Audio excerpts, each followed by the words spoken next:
Olá, curiosos! Boa Boa noite! noite.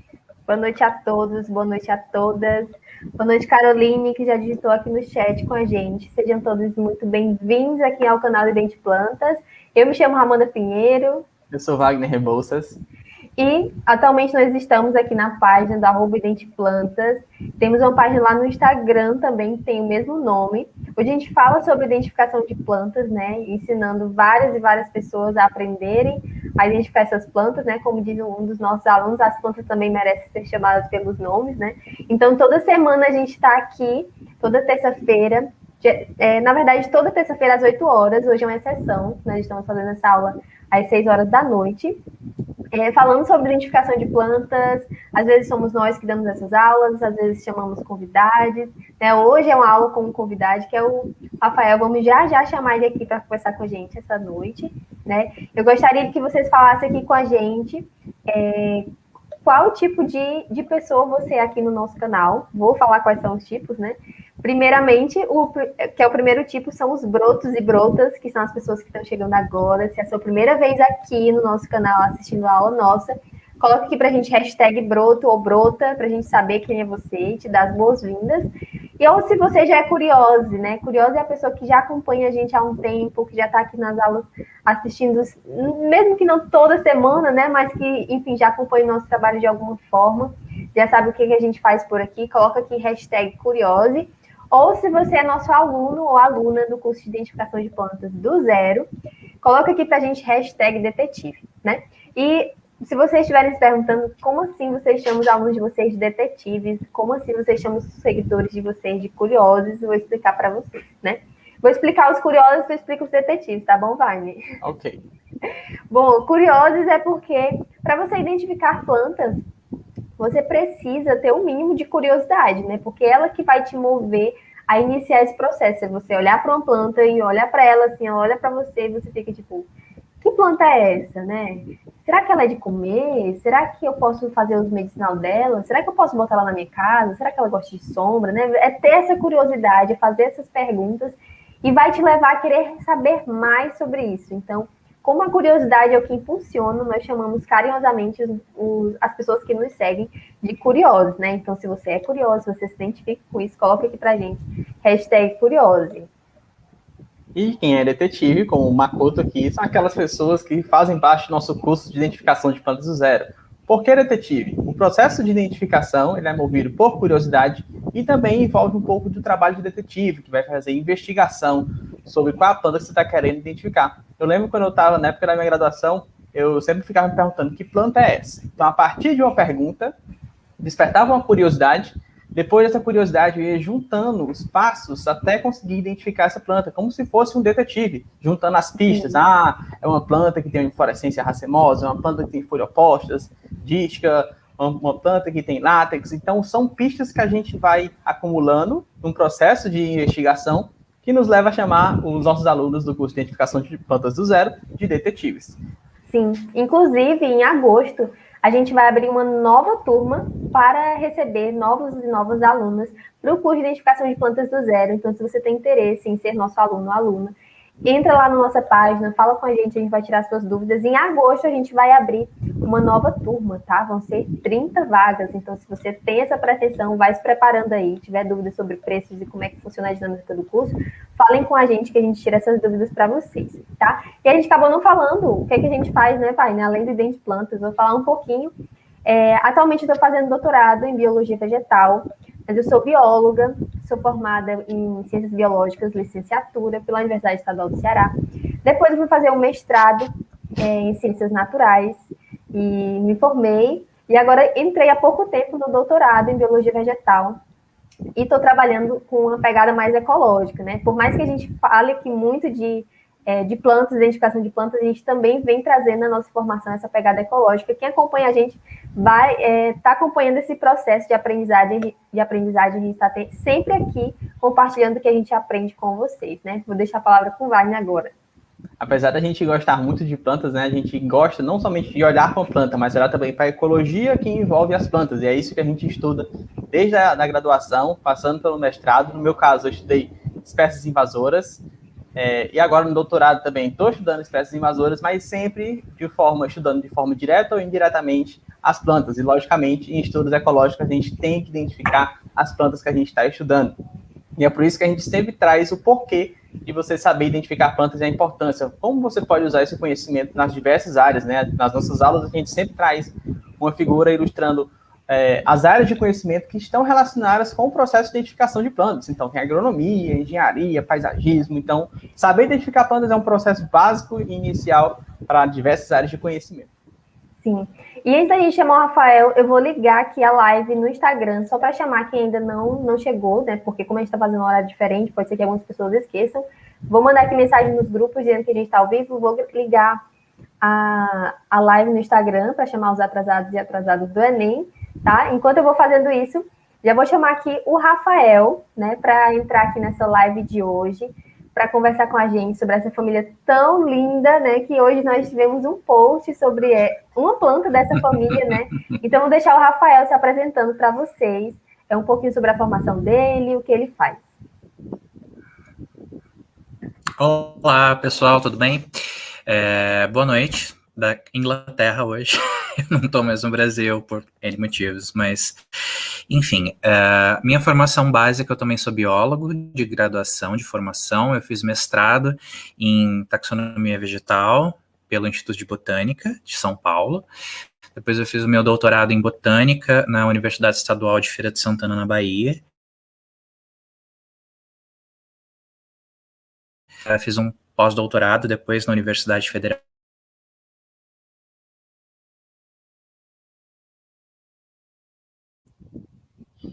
Travou aqui para mim. Para mim também. Vamos guardar um pouquinho, né? Acho que voltou. Sumiu, agora voltou a imagem. Voltou. E é isso. Eu trabalho há 10 anos com a família, gosto muito de falar sobre minhas plantinhas, tanto para pessoas mais leigas quanto para pessoas mais entendidas da academia. Que legal, né? E a família Malpighiaceae é muito linda, né? Eu lembro que recentemente a gente estava andando aqui nas dunas, a gente vive nas dunas aqui agora. A gente descobriu uma riqueza das dunas, a gente quase todo final de semana está indo para as dunas. E nas últimas 2 vezes que eu fui, às vezes eu vi uma planta que ela se alastrava, assim, um arbusto, né? E tava lá, aquelas flores amarelas bem fortes, né? Tipo da família Malpighiaceae. E daí eu encontrei, nossa, que linda, né? E aí bate o olho, você consegue identificar a família Malpighiaceae pela flor, né? Bem característica. E aí depois, nas mesmas dunas, consegui encontrar outra Malpighiaceae, só com uma florzinha mais rosadinha. Então a beleza das flores é uma característica muito importante da família Malpighiaceae, que com certeza a gente vai ver essas belezas hoje nas fotos que o Rafael vai trazer pra gente. Eu também vou explicar o porquê que essas flores são tão conservadas assim e bonitas. Sim. Que legal. Eu vou colocar aqui sua apresentação, Rafael. Ok. Pode começar já, gente? Pode sim, fica à vontade. Então vamos lá. Eu vou falar um pouquinho então sobre a morfologia geral dessa família, das Malpighiaceae, e depois eu vou entrar com slides sobre os principais gêneros que a gente tem de Malpighiaceae no Brasil, para realmente ensinar vocês e dar com dicas de como diferenciar gêneros que são muito próximos e parecidos pela morfologia da flor. Então, a família Malpighiaceae em relação aos angiospermas, ela está posicionada num grupo chamado Malpighiales, que é uma ordem, e nesse grande grupo chamado Malpighiales, nós temos diversas outras famílias que têm uma importância econômica muito grande na economia, tanto local quanto mundial. Então a gente tem a família da mandioca, a família da cocaína, maracujá, do pequi, do ácido acetil salicílico, que é um remédio muito importante, e das violetas, tá? Entre outras famílias, mas essas são as principais e mais conhecidas.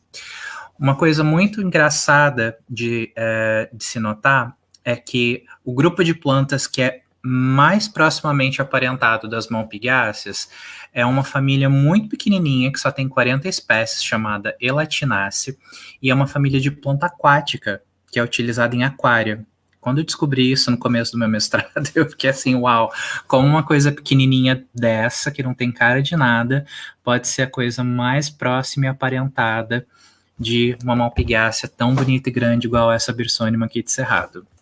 Então, é mais uma curiosidade só para vocês.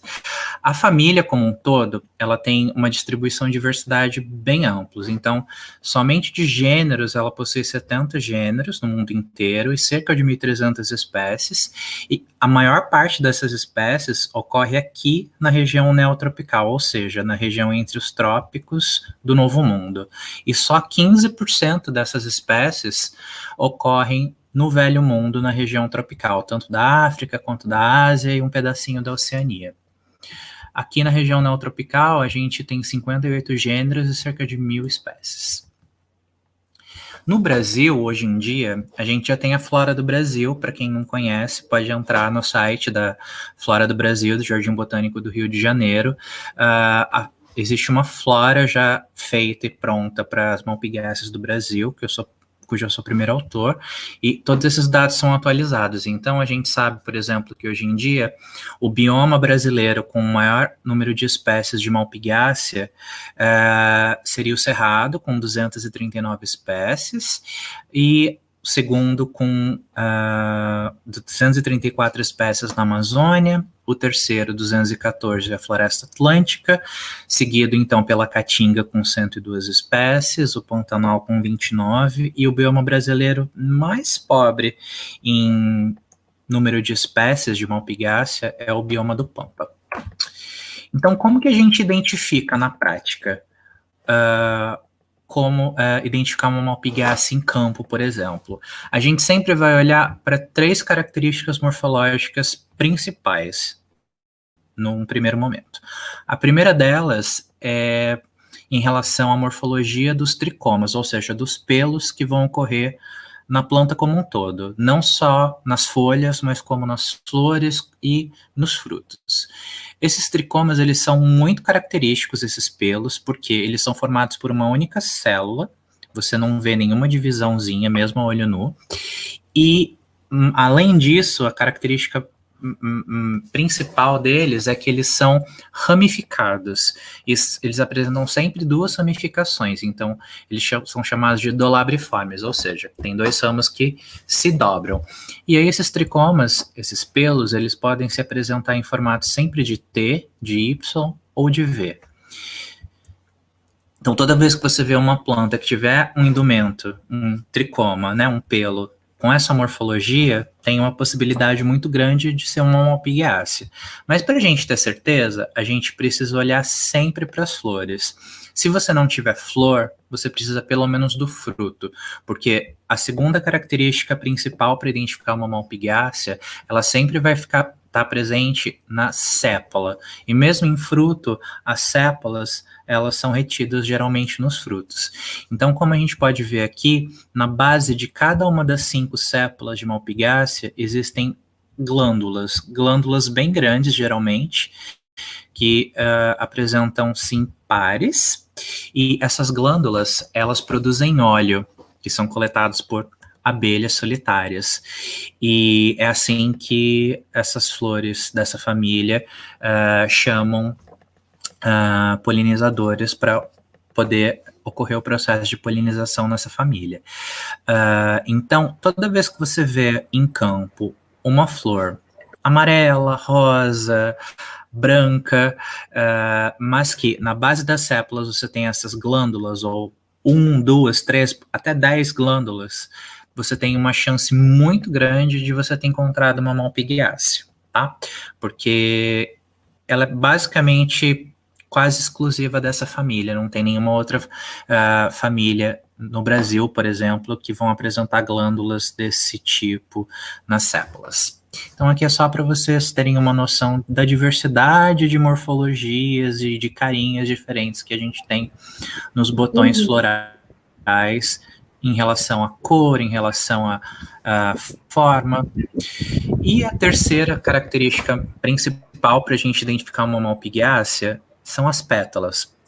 O que elas têm de diferente? Elas basicamente são estreitadas na base, e na literatura, elas são chamadas de ungiculadas, que significa basicamente isso. Elas são estreitadas na base, e essa base estreita, ela serve para alguma coisa na ecologia dessas plantas. Eu vou mostrar mais para frente para vocês. Então, toda vez que você combinar essas três características morfológicas numa planta em campo, por exemplo, se ela tem tricoma em formato de TYV, se tem glândula nas sépalas, uma glândula grande que secreta óleo, e a gente consegue ver o óleo saindo, é diferente de uma glândula que secreta néctar, que é como se fosse uma aguinha com açúcar para os polinizadores. Mais as pétalas estreitadas na base, você tem, assim, 95% de chance de ter encontrado uma malpighiácea, isso no Brasil, tá? Então, Rafael, por que as flores de malpighiácea... Oi. Rafael, você pode Fala, colocar o desculpa. slide, por gentileza? Claro, esse? Pronto, isso. Não, é porque você falou, né, sobre esses elementos que vão ajudar a identificar a malpighiácea. A gente escuta muito falar sobre identificar plantas através de caracteres vegetativos, né? Então, aqui a gente consegue ver um exemplo de uma planta que, para fazer a identificação dela de forma precisa, a gente precisa dessas estruturas reprodutivas, né? Como o Rafael falou, a flor ou o fruto. De repente, você encontra uma planta, você pode até suspeitar que é malpighiácea, mas vai ser difícil você chegar até gênero, espécie, quando não se tem esses caracteres, né, que a gente está falando aqui. Então, se atentem. Se vocês querem se tornar especialistas em identificação de flor, plantas... ela é bem importante para você ter certeza. Sim. Para se aprofundar nesses estudos de identificação de plantas, é interessante que você tenha esse aprendizado mais completo possível, né? Que não só os caracteres vegetativos, mas também os reprodutivos de forma conjunta que vão fazer você identificar a planta de forma mais precisa possível.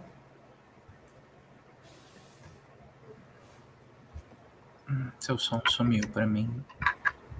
Tá me ouvindo? Agora eu tô. Pronto. Pode continuar. Obrigada, Rafael. Por nada. Então, e aí o que vai diferenciar conta de características morfológicas diferentes para facilitar a identificação. No caso de malpighiácea, essas três características morfológicas são as principais, tá? E aí, por que essas flores de malpighiácea usadas por, como eu disse, abelhas que coletam óleo? E essas abelhas, elas são solitárias. Elas não são, né, gregárias, iguais a maior parte das abelhas que a gente encontra mundo afora. E aí, o que acontece? Existem vários estudos que já foram feitos. O mais recente, esse aqui, chamado Davis e colaboradores, de 2014, em que eles mostraram, por análises de DNA e de fósseis, e, né, usando várias outras áreas da ciência, de que no passado, lembrando passado geológico, não passado anteontem, nem 100 anos atrás, nem 200 anos atrás, muito tempo atrás, quando as malpighiáceas começaram a surgir pelo mundo, elas começaram a surgir ao mesmo tempo que essas abelhinhas bonitinhas que coletam óleo.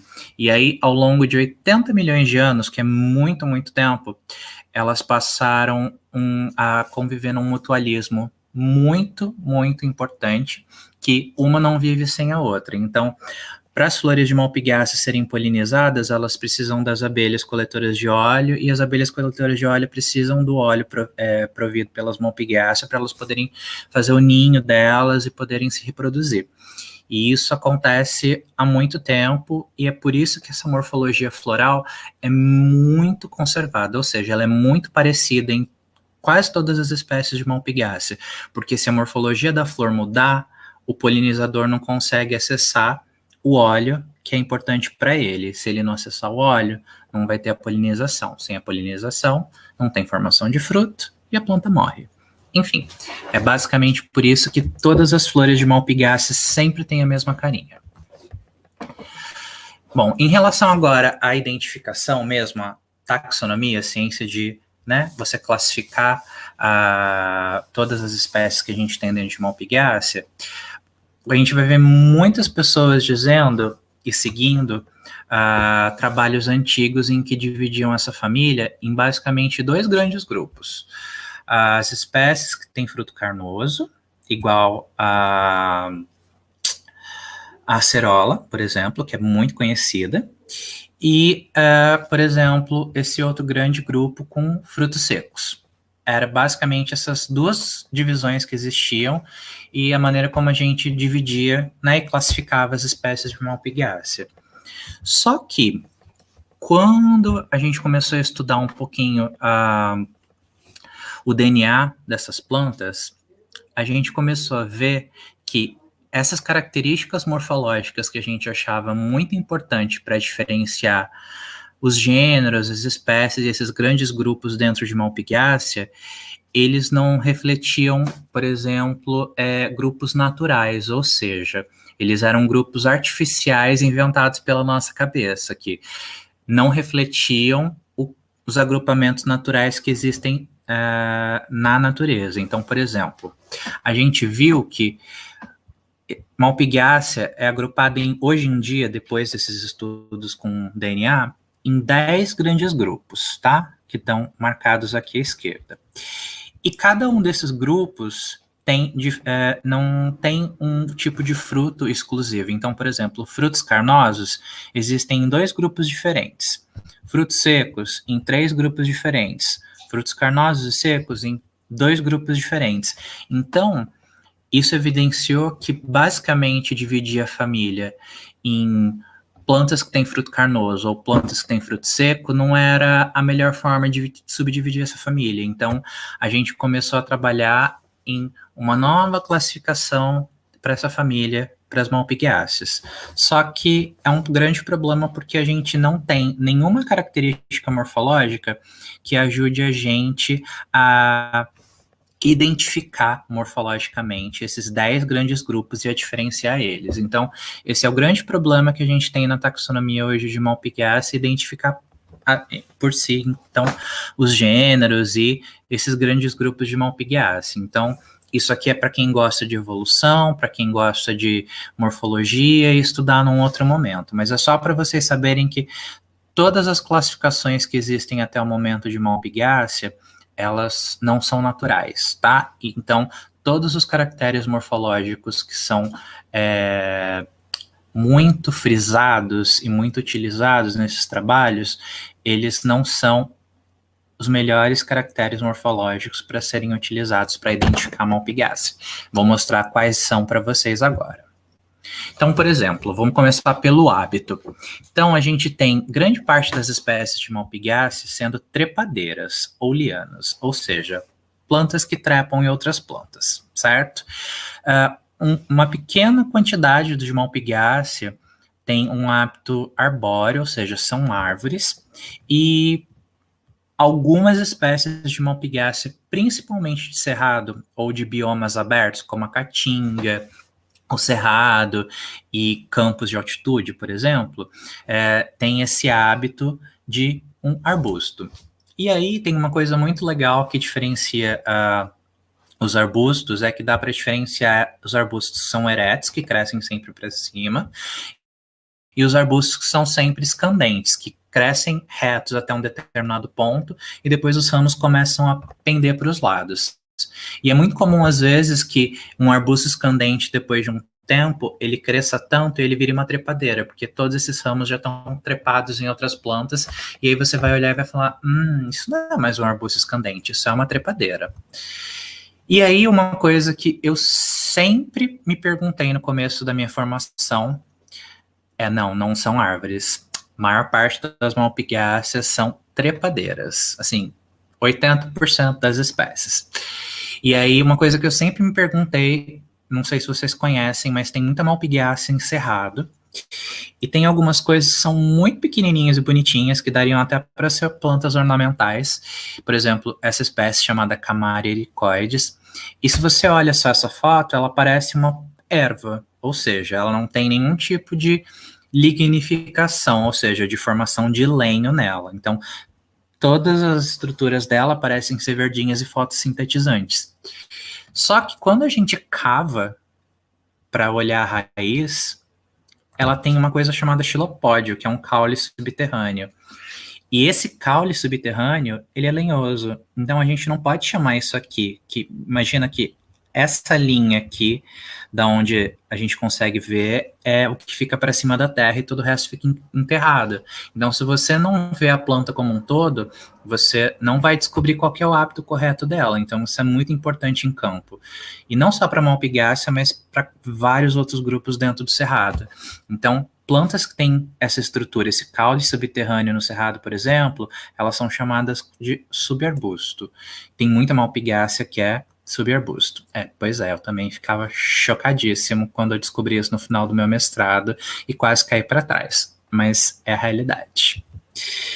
E aí, voltando então, nos... eu coloquei aqui.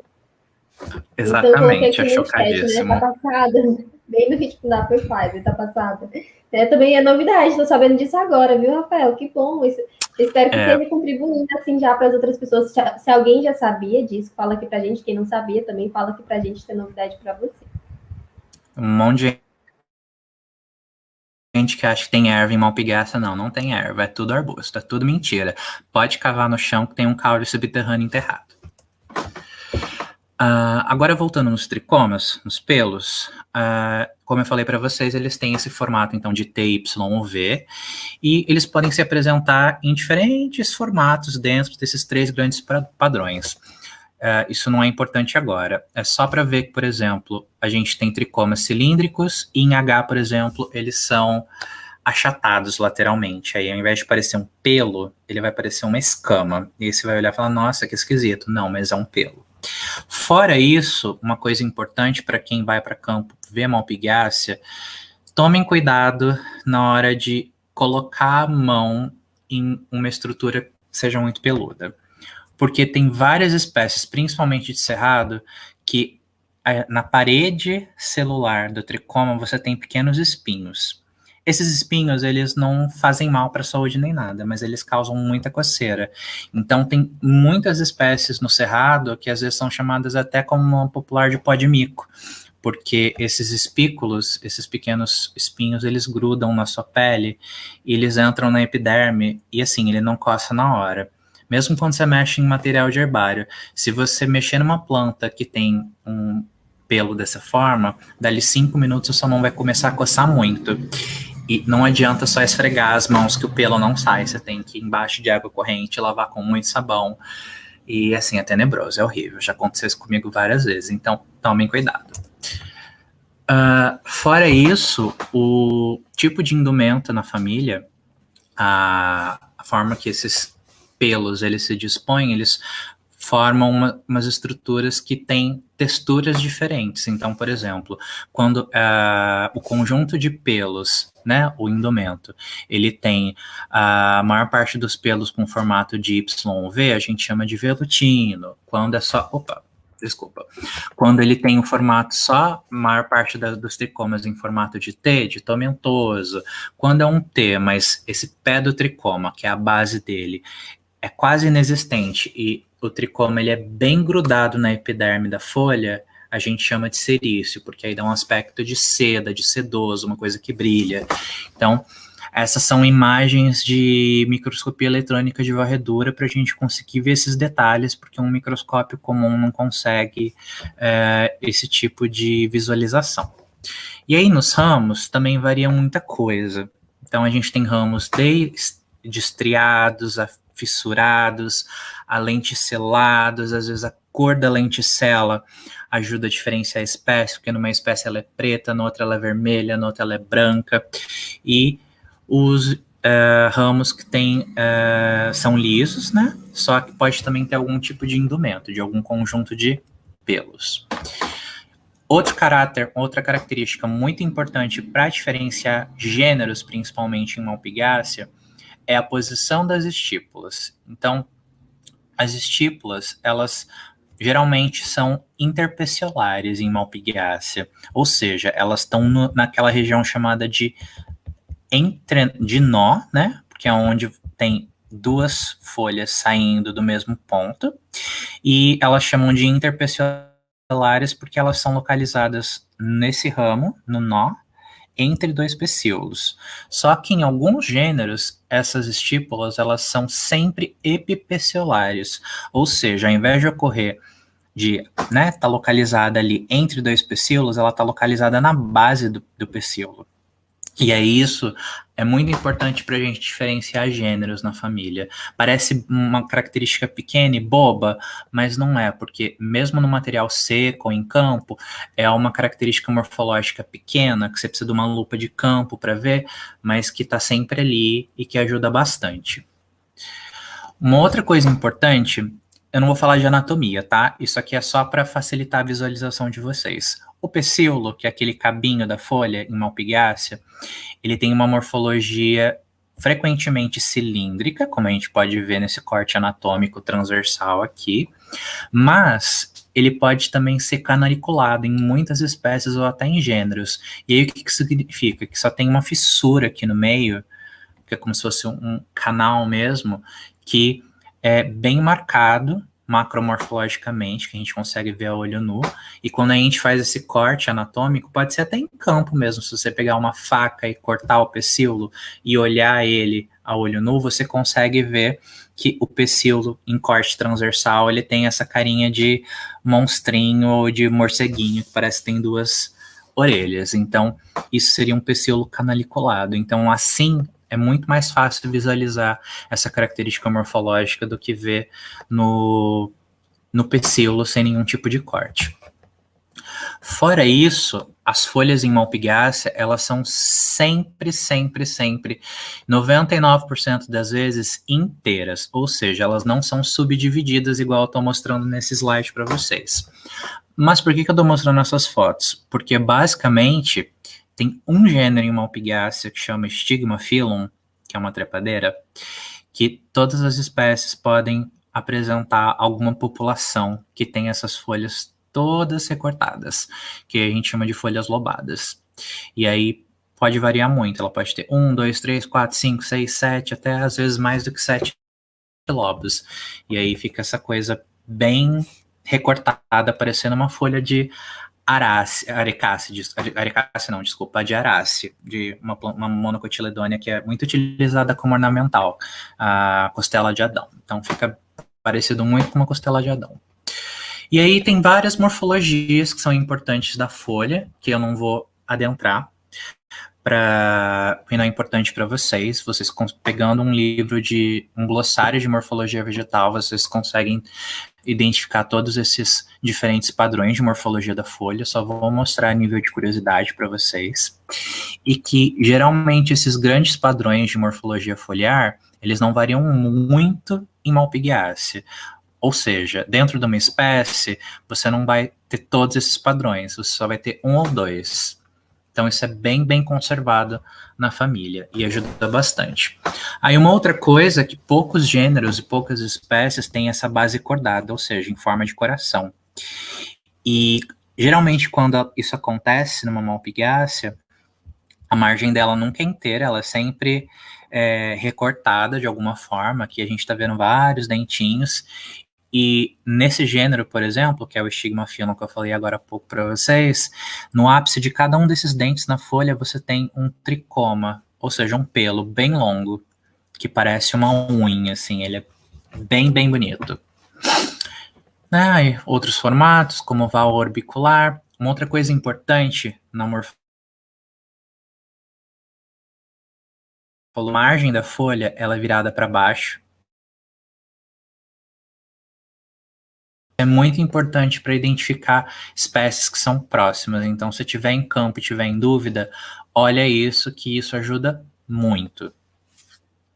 Fora isso, outra característica que eu já falei, que se as folhas têm a margem inteira, ou se ela é denteada, ou ela é crenada, são só formas diferentes de como ela é recortada, tá? E aí isso também tem todos esses padrões no glossário de morfologia vegetal. Em Malpighiaceae também, às vezes, a morfologia, a disposição das nervuras é importante. Então, é importante vocês saberem diferenciar o que é uma nervura primária, de uma secundária, de uma terciária e de uma quaternária, tá? Isso também tem mais explicado direitinho, em mais detalhes, em glossários de morfologia vegetal. Aqui é só para vocês terem uma ideia. Tá vendo que tem vários pontinhos ao longo dessa folha? é a face abaxial dela, ou seja, a face de baixo. Esses vários pontinhos que a gente consegue ver, umas bolinhas, são glândulas. E Malpighiaceae, obrigado. Malpighiaceae, ela tem sempre muitas glândulas que secretam néctar nas folhas. É bem comum. E aí, como a gente vai ver agora, a morfologia dessas glândulas também ajuda muito a diferenciar espécies nos gêneros que tem esse monte de glândula. Então, por exemplo, essa glândula aqui, ela é pedunculada, ou seja, ela tem um pezinho erguendo ela para cima. Nessa, ela é séssil, ou seja, ela não tem nenhum tipo de pé erguendo para cima. Aqui é só um detalhe da cutícula rompida, é um buraquinho por onde saiu o néctar quando, né, um visitante foi lá lamber esse néctar, lamber essa glândula. Então, só mais detalhes dessas. Oi. Já que a gente está falando de morfologia vegetal, só abrir o parênteses, né? A gente tem um livro aqui de morfologia vegetal. Aqui, que legal. Né, que nos ajuda muito com essas classificações. E é quase que um dicionário mesmo. Vai de A até onde der aqui, de palavras. E esse é um livro que vale muito a pena investir se você pretende fazer identificação de plantas, né? Ou trabalhar com isso, enfim, aprender mais sobre isso. Mas se, no momento, você não tem condições de investir, lá no nosso Instagram tem um destaque que se chama Morfologia, né? E lá nesse destaque, assim que você entra, já é aquelas bolinhas que ficam lá no começo, né? Nesse destaque tem todos os posts que a gente já fez tratando de morfologia. Então, se vocês quiserem revisar alguns termos que o Rafael está falando aqui em relação a isso, definições, vocês podem recorrer também a esse destaque lá na nossa página do Instagram. E para quem é detetive, a gente tem um 10% de desconto na livraria que vende esse livro aqui, né? Então, se você é detetive e quer comprar livro da Taxon, falem com a gente fala para vocês como é que faz. Certo. Então, aí voltando, por exemplo, aqui é um exemplo de como acontece essas interações em campo. Então, o primeiro campo que eu fiz na vida que eu vi uma Malpighiaceae, eu tirei essa foto, onde tinha uma inflorescência na base dela, tinha essas glândulas enormes, e essa formiga gigantesca e muito feroz estava na base dessa inflorescência, lambendo essas glândulas. E aí eu conseguia ver que estava saindo algum líquido, eu imaginava que fosse néctar, mas não tinha como saber na hora, porque eu não tinha nada para testar. Mas eu fui percebendo isso ao longo dos campos que eu fazia, ao longo dos meus 10 anos de experiência com essa família, que toda vez que você vê uma Malpighiaceae em campo, existe uma chance muito grande de ter um monte de formiga lá procurando glândula para lamber néctar. E você tem que tomar cuidado da maneira como você pega tanto o ramo, quanto a inflorescência, quanto a flor, porque você não vê a formiga, e às vezes é uma formiga bem tenebrosa, igual essa aqui, que vai te dar uma picada que vai doer assim para sempre. Então, tomem cuidado. Aí, a gente vai começar a falar um pouquinho só, bem passando sobre morfologia floral agora. E aí, quando a gente chega na flor, a gente tem as brácteas e as bracteolas, tá? Então, uma flor de Malpighiaceae é isso aqui que vocês estão vendo. Ela sempre, assim, 95% das vezes vai ter essa estruturação. Aí ela tem um pedúnculo, que é um cabinho inicial que está ligando ela ao restante da inflorescência. Na base desse pedúnculo, desse cabinho, a gente tem uma folha modificada, pequena, chamada de bráctea. No ápice desse pedúnculo, desse cabinho, você tem duas estruturas chamadas bracteolas, também são folhas modificadas. E depois você tem o pedicelo, que é o cabinho que segura o restante da flor. Por que eu estou falando tudo isso para vocês? Porque, igual o Wagner e a Amanda falaram no começo da live, uma coisa muito importante em inflorescência é você descobrir se a inflorescência ela é simples ou se ela é composta. O que significa uma inflorescência composta? Ela vai ter diferentes graus de ramificação. Se isso acontece, é mais difícil de você dar um nome e às vezes até encontrar um nome para esse tipo de ramificação que a inflorescência faz, porque ela ramifica muito. E em Malpighiaceae, a gente já sabe, por vários estudos morfológicos, né, de evolutivos e de DNA e tudo mais, de que tudo isso aqui que a gente está vendo que parece uma única flor de Malpighiaceae, na verdade não é uma flor. É o resultado de um processo que fez com que isso virasse uma inflorescência. Ou seja, ela é uma inflorescência uniflora, com uma única flor. No passado, ela era uma inflorescência com várias flores que, ao longo do tempo evolutivo, ela foi reduzindo e ficou só com uma flor. Isso aqui é chamado de cincina unifloro. Só estou explicando isso para vocês porque quem for adentrar mais e for ler alguma coisa específica de literatura da família vai ver muito esse termo. E aí vai se perguntar o que é esse termo. Ele significa basicamente que a inflorescência, a estrutura primária da inflorescência não é simples, ela é composta. Então, você vai ter sempre uma flor chamada de cincina unifloro, que na verdade é uma inflorescência, agrupada de uma maneira na primeira ordem, na segunda ordem, na terceira ordem, assim por diante. Daqui a pouco vai ficar mais claro para vocês. E só entender como é essa estruturação. Isso aqui, não vou entrar em detalhes, mas é só para vocês entenderem o porquê que a gente sabe que hoje em dia uma inflorescência de Malpighiaceae não é simples, ela é composta. Porque no passado, né, geológico, evolutivo, o ancestral, ou seja, a primeira Malpighiaceae que surgiu, ela tinha esse tipo de inflorescência aqui, onde você tinha um cincino com várias flores. Ao longo do tempo, essas várias flores foram reduzidas a um único cincino, um cincino unifloro. E aí, esses cincinos, vários cincinos, eles são arranjados, ou seja, são dispostos num outro ramo, numa outra ápice, né?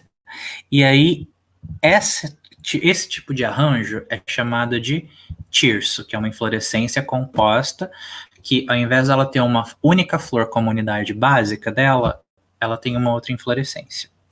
E aí, quando a gente pega, por exemplo, esse tirso, essa inflorescência que parece um racemo, mas não é, mentira, fake news, é uma inflorescência composta, não simples, racemo é uma inflorescência simples. Se você reduzir o tamanho dos entrenós, dessas regiões, dessa áxice que você tem aqui na inflorescência, ela vira uma outra inflorescência chamada de corimbo. Se você reduz mais ainda e todas as flores começam a ficar no mesmo plano de simetria, elas são chamadas de umbelas.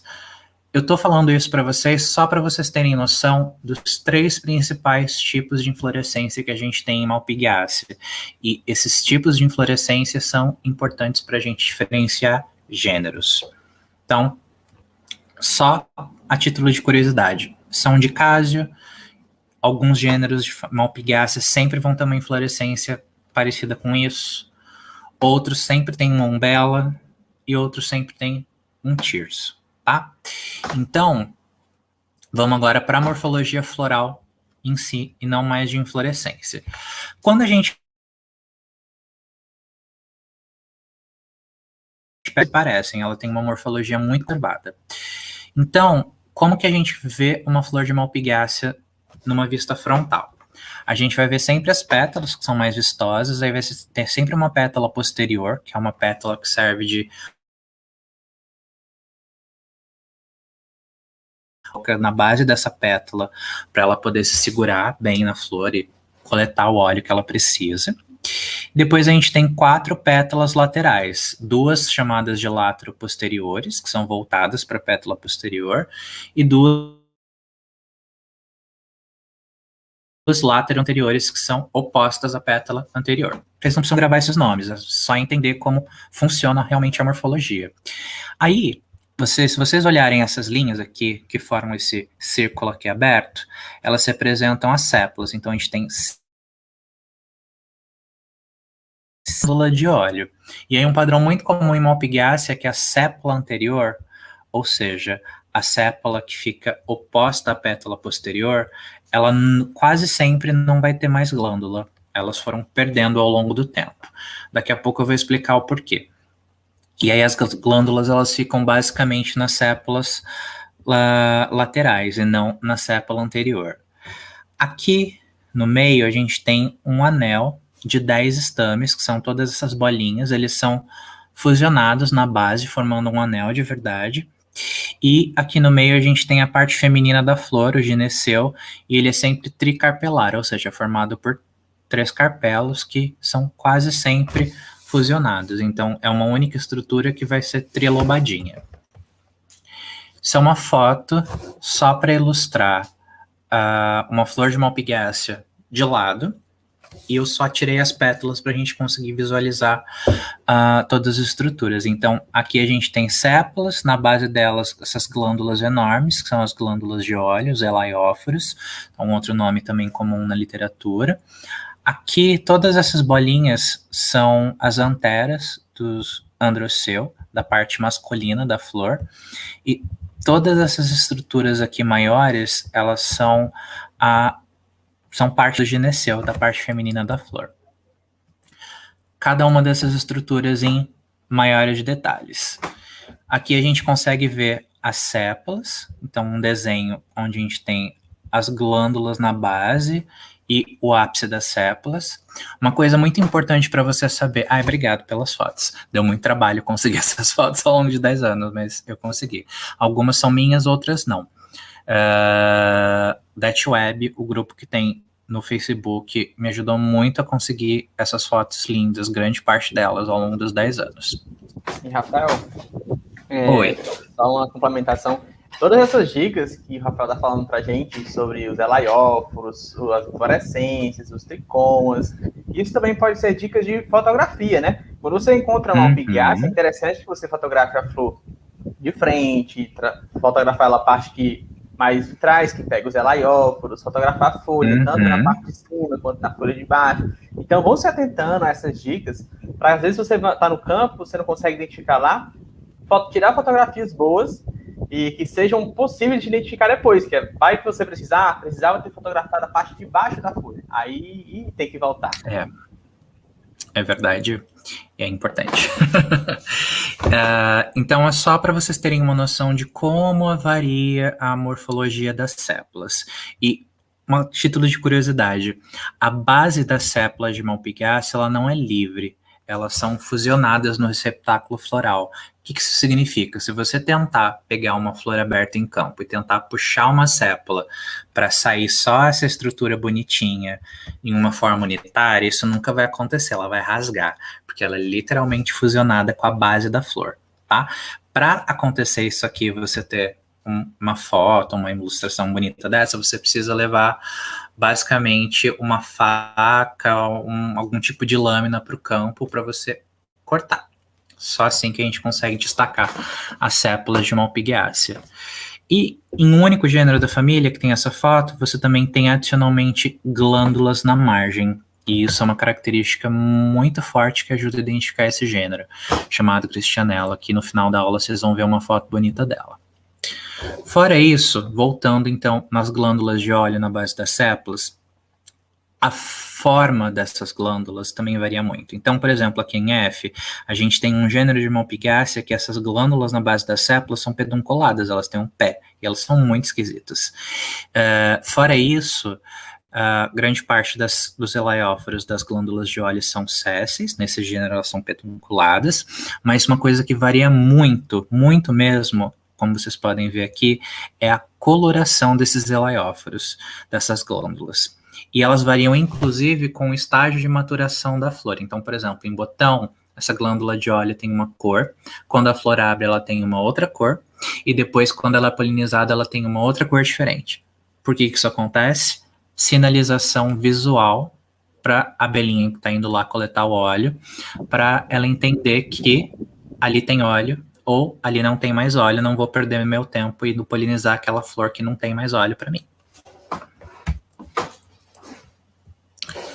Bom, as pétalas de malpighiaceae, elas quase sempre vão ser planas, só que em alguns poucos gêneros elas só são cuculadas. O que significa esse termo?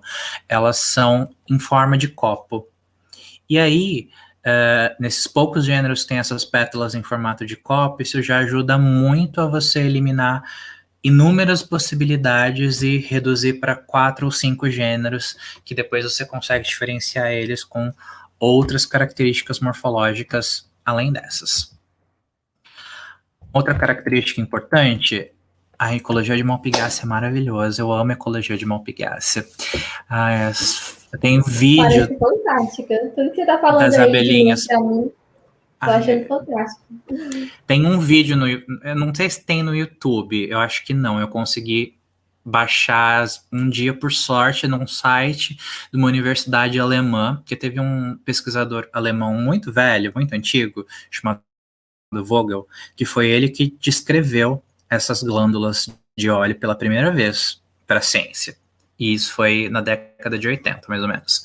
E aí, na década de 90, ele foi para o Brasil, para São Paulo, e aí ele fez um estudo de campo numa mata em Campinas, em que ele conseguiu fazer um mini documentário de 20 minutos, mostrando toda a ecologia das Malpighiaceae, desde como a flor abre, como a abelha consegue chegar, como ela consegue pousar, como ela se orienta pela pétala posterior. É muito, muito legal.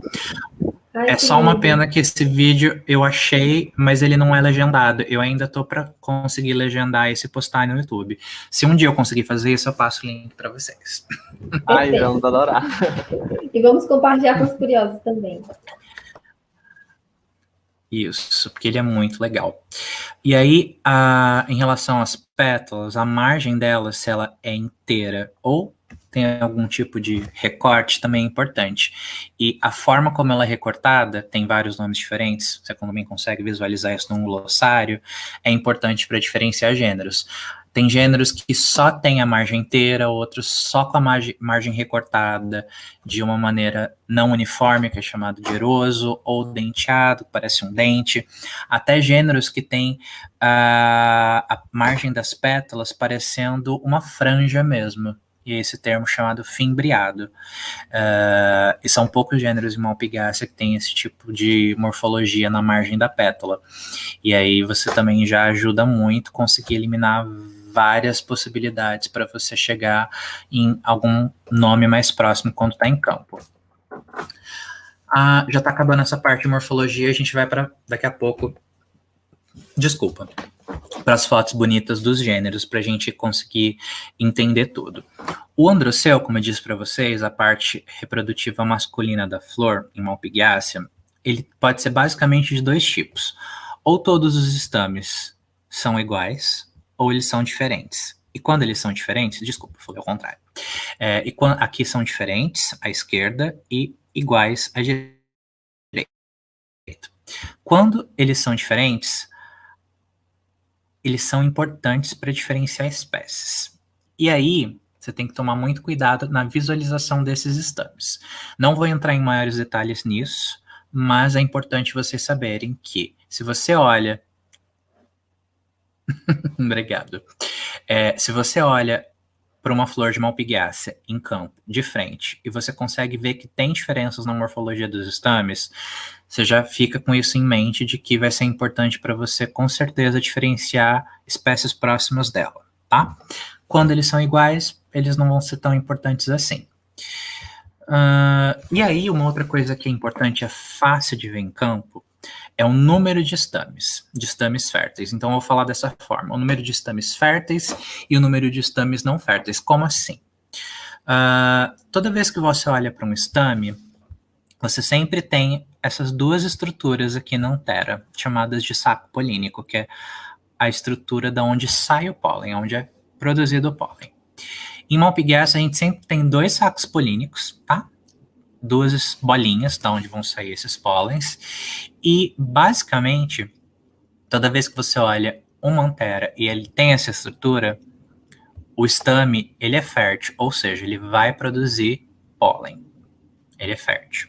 Se ele não tem esses sacos polínicos, como a gente consegue ver aqui em D, a gente tem um estame fértil, um estame sem saco polínico, um estame com saco polínico, sem saco polínico. A gente chama de estaminódio, ou seja, um estame que não é mais fértil. E aí, o número de estames férteis e não férteis, os estaminódios, eles são importantes para diferenciar gêneros dentro da família. Então, a gente tem gêneros que são definidos só por terem 6 estames sempre, outros por terem só 10 estames, e outros por terem só 5 estames férteis e 5 estaminóides. Você vai olhar num primeiro momento, achar que tem sempre 10 estames férteis, mas na verdade não.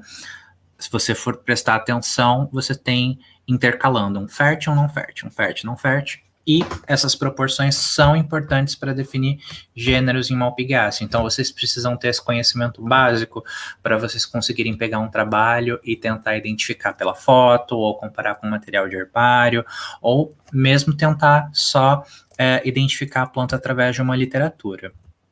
Sim, Rafael, uma coisa que a gente fala, né? A gente fala das ferramentas, por exemplo, chave de identificação, plataformas, né? A gente fala das ferramentas, mas sem esse conhecimento morfológico, fica difícil fazer uso dessas ferramentas.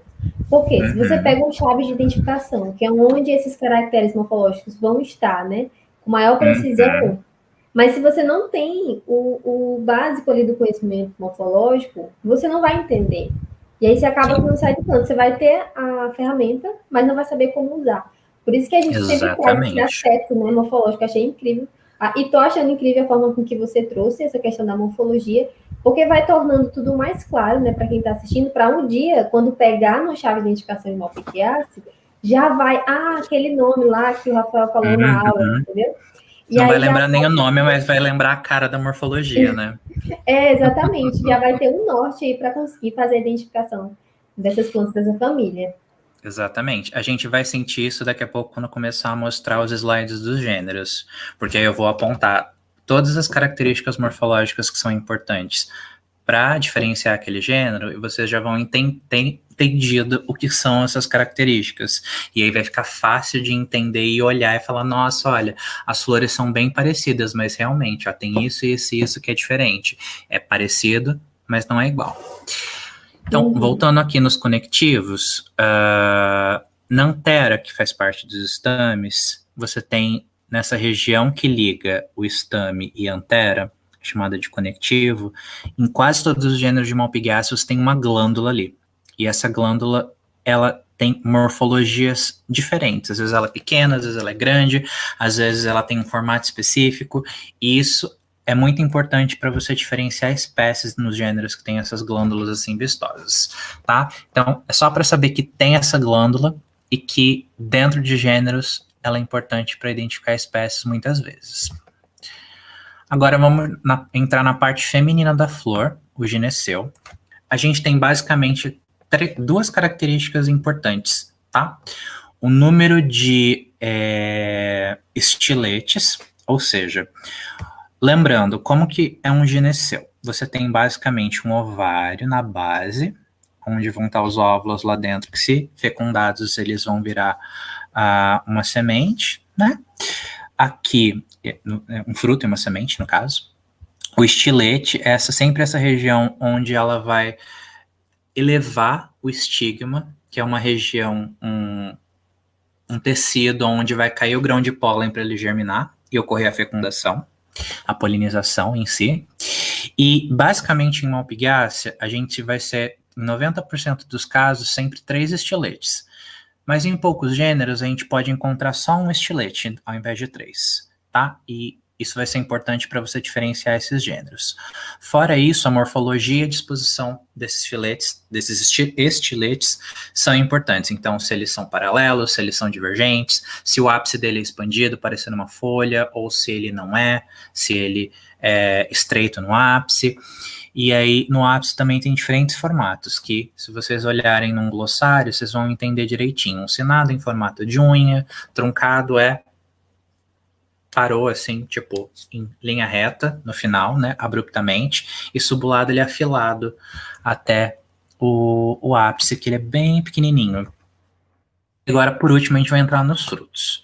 Então, como eu disse para vocês no começo da aula, antigamente a gente achava que o tipo de fruto em Malpighiaceae era muito importante para diferenciar grupos dentro da família. A gente já entendeu que não é, mas ainda assim a gente precisa entender a morfologia desses principais tipos de fruto. Então, o primeiro deles em Malpighiaceae são os frutos carnosos, que você pode encontrar na literatura chamado como drupa. Uma drupa é basicamente um frutinho que vai ter uma cara apetitosa, que vai ter um revestimento que que vai parecer comestível para vocês, com um tecido que é mole, né? E ele só tem basicamente em 3 grandes gêneros. Boa noite, Cássio. Em 3 grandes gêneros em Malpighiaceae, chamado Buncosia, Bersonium e Malpighiaceae. Malpighiaceae acerola, Bersonium é chamado de murici, no Cerrado, principalmente, e Buncosia tem uma espécie que é muito cultivada em arborização urbana, que ela é chamada de caferana, ou tem vários outros nomes populares. Tem basicamente só fruto carnoso nesses gêneros. Bom, depois a gente tem fruto seco, que parece uma noz, que é chamada de núcula. Então, tem poucos gêneros de Malpighiaceae que tem um fruto assim, que parece uma noz. Se você encontrar, vai ser muito fácil de você conseguir chegar pelo menos no gênero de Malpighiaceae, tá? Aqui eu trouxe fotos de um gênero chamado Dicela para vocês, que eu sei que no Paraná as pessoas pegam essas nozes e elas torram e comem, porque revestindo essa noz você tem um monte de pelo, daquele pelo que coça, que eu mostrei para vocês. Se você passar ela no fogo, os pelos vão queimar, e aí você consegue tirar as sementes que tem lá dentro e comer, e aparentemente ela parece uma noz mesmo de verdade. Mas não façam isso em casa, porque a espécie que pode ocorrer na região onde vocês moram não é a mesma, provavelmente, que ocorre no Paraná, e ela pode ser tóxica e vocês podem morrer. Porque tem espécies de Malpighiaceae que são muito tóxicas, que causam, inclusive, morte súbita. Sim, daí vai a importância da identificação dessas plantas, né? Uhum. Senão você vai comer a planta achando que ela é comestível, que ela é uma punk, mas na verdade não. Ela é, assim, mortal. Que em 5 minutos você vai parar de respirar e morrer. Bom, aí a gente tem mais só 2 tipos de frutos. Os frutos lisos, tá? Esquizocarpos, eu não vou entrar em terminologia para vocês. Se vocês tiverem dúvida do que é um esquizocarpo, quem quiser aprofundar mais, pode olhar num glossário de morfologia, mas ele é um fruto composto, que basicamente, depois, quando ele está pronto para se dispersar, ele se divide em 3 unidades básicas, e aí essas unidades são chamadas de mericarpos. Cada um desses frutinhos, desses frutos parciais, tem morfologias diferentes, então tem espécies que esses frutinhos, os mericarpos, eles são lisos. Se eles são lisos, é fácil de identificar também, porque tem poucas espécies onde o mericarpo é liso. Mas grande parte das espécies de Malpighiaceae, o mericarpo é alado, ou seja, ele tem uma asinha. E aí, ele não tem só uma asinha, muitas vezes, ele tem várias. E aí a asinha, ela pode ser dorsal, ela pode ser lateral, você pode ter uma só dorsal e 4 laterais, ou você pode ter só 2.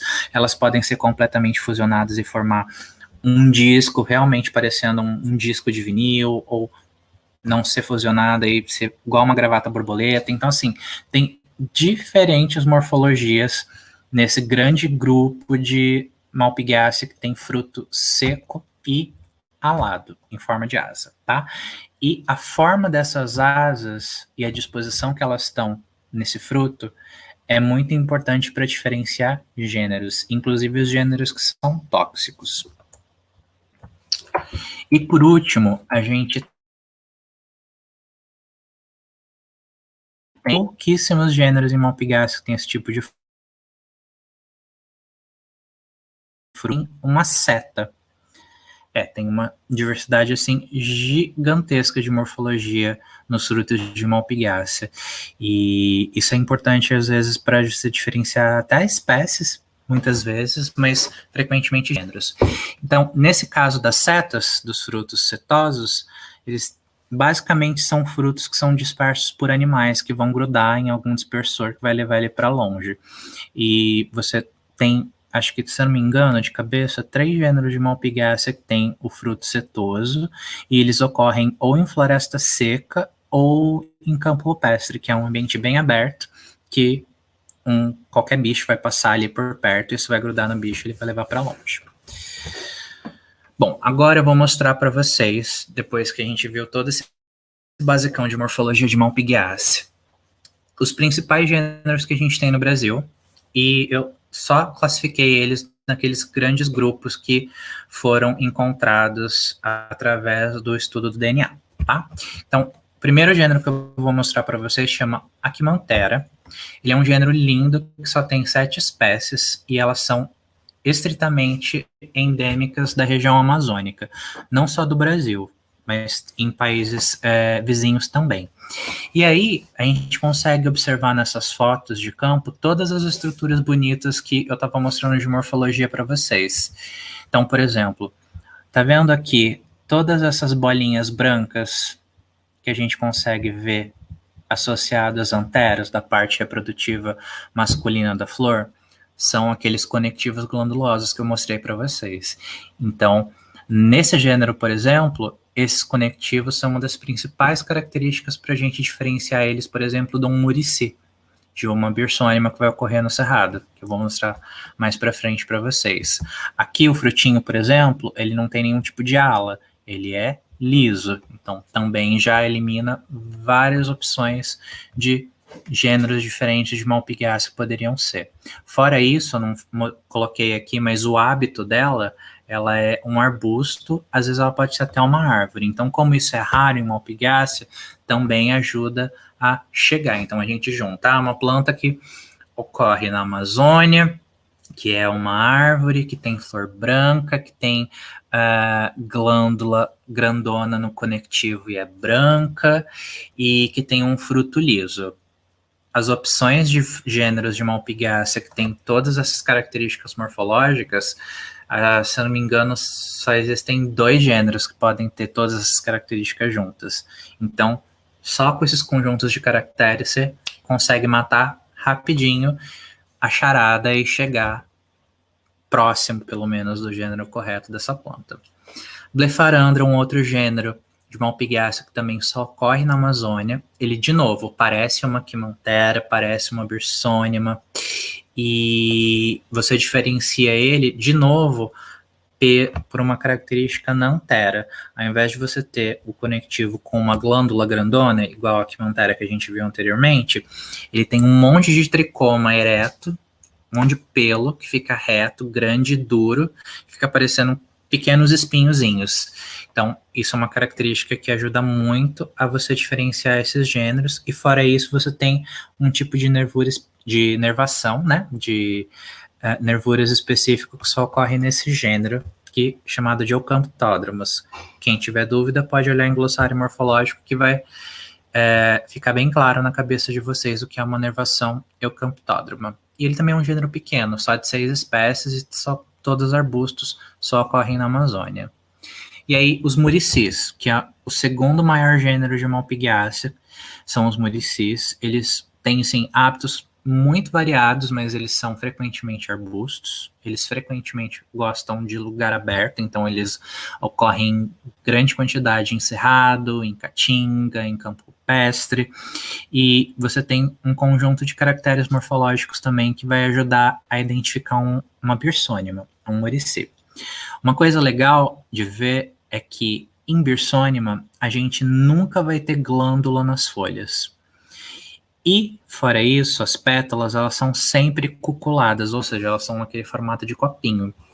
Então, se a gente vê só esses 2 caracteres, essas 2 características morfológicas, a gente já pode, assim, chutar feliz que é uma birsônima. Se você encontrar ela em fruto, que ela tem um fruto carnoso, que é o murici, um drupáceo, você pode ter 100% de certeza que é uma birsônima. E se ainda restar alguma dúvida, você pode olhar o conectivo da antera, porque ele também é glanduloso, como a gente consegue ver aqui nessa imagem. Belezas, né? Esse gênero de malpighiaceae, as inflorescências são mais lindas que a outra, e esse birsônimo é bem conhecido, né? O murici. Eu particularmente não gosto, sabe, do frutinho do murici. Quem gosta, comenta aqui no chat se você gosta. Não, eu acho um cheiro não muito agradável, sabe, mas é muito bonito, tá? Quem gosta. Não, e uma vez no campo, o Wagner falou assim, nossa, eu tô passando mal de fome. Eu vou comer esse murici aqui, mesmo não gostando. Ele foi lá e comeu, assim, sabe? Porque já sabia que queria comer, mas é dessas, né, no campo. Não tem muitas espécies que são palatáveis, assim, tem poucas espécies que são palatáveis, e que basicamente uma que chama Bursonium crassifolia, que é o murici mais comum cultivado, que é usado para fazer suco, doce, e assim, eu nunca comi o murici em campo porque eu não tenho coragem, né? Porque, né, sei lá, não tenho coragem. Eu tenho medo porque malpighiaceae sempre tem coisa tóxica.